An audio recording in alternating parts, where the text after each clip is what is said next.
Самите торфища са достатъчно безценно нещо, защото те първо са изключително необичайно местообитание, второ са средище на страшно много други редки видове.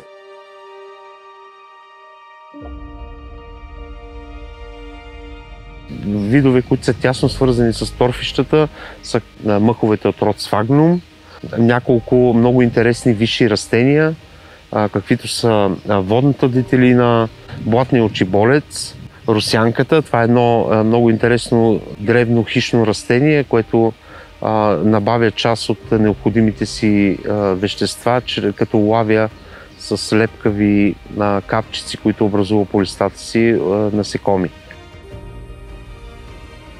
Чаирските езера са едни от най-интересните и най-важните за съхраняване на една наистина забележителна орхидея, наречена блатна хамарбия.